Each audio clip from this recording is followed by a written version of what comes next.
This series needs no introduction. It's been going on since 1996 through games, anime, cards, amongst other things that make sweet bank. It was like a plague, you just couldn't avoid it.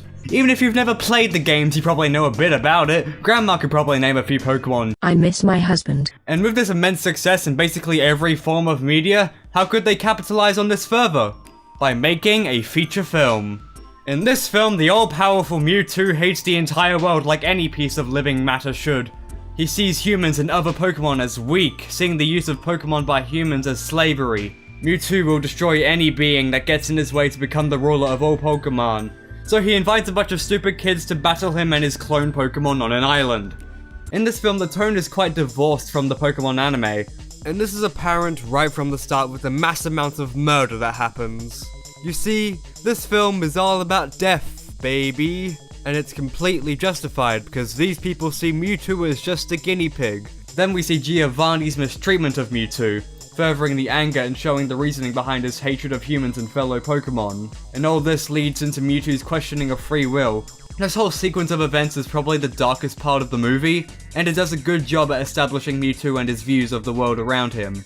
Later in the film, Mewtwo just starts choking the crap out of people like, "Slow down, Darth Vader, you're murdering a bunch of children." Our good friend Intensity shows up for an appearance. The scene where Mewtwo captures everyone's Pokemon ready to be cloned sure has this. It's not really intense, but you feel something. You don't want him to get captured.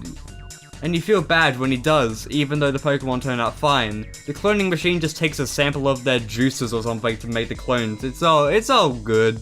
And of course, with this discussion of the sudden dark tone, we obviously have to mention the temporary death of the king of incompetence, Ash Ketchum.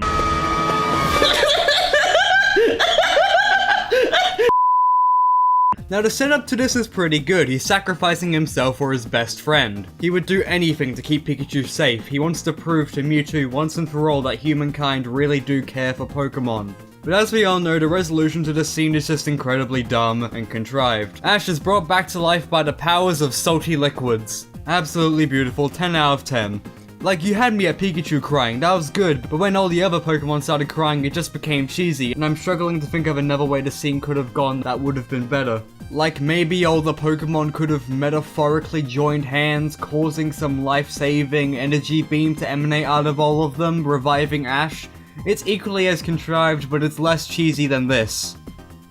Overall, with the tone of the film, it is weird how far it is from the lighter feel of the anime. Not to say the anime didn't have its darker moments, cause, well, it did.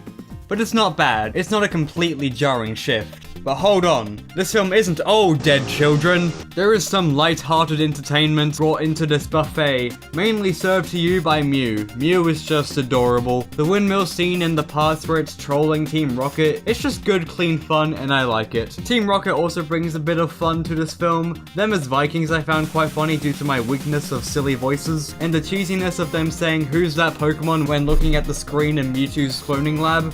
Though story-wise, Team Rocket weren't really utilized. In the show they're usually used as comic relief and to bring additional conflict to the episodes, but here they appear sometimes, make a joke, and then we cut back to the main story.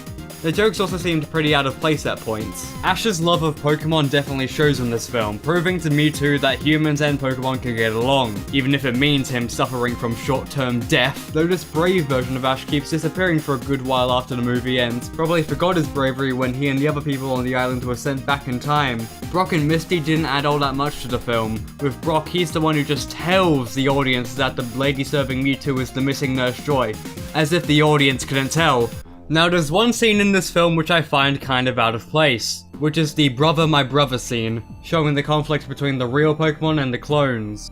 But something that kind of kills the scene is how long it is, all just to fit in a whole song.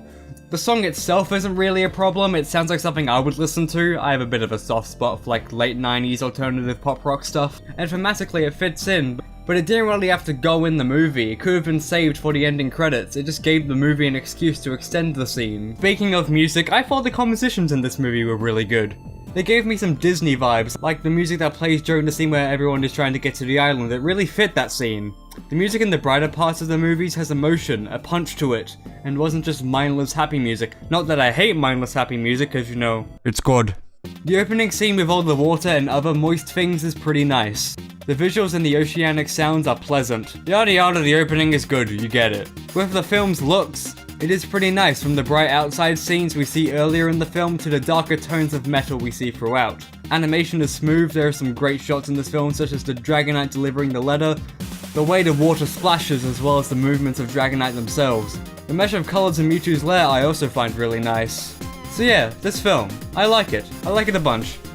It's weird in many ways, but that's kinda to be expected from the Pokemon anime, weird and wonderful. The cheesiness definitely isn't a problem, many times the cheese makes a film off. Anyways, that was a crappy review of Mewtwo Strikes Back, see you later.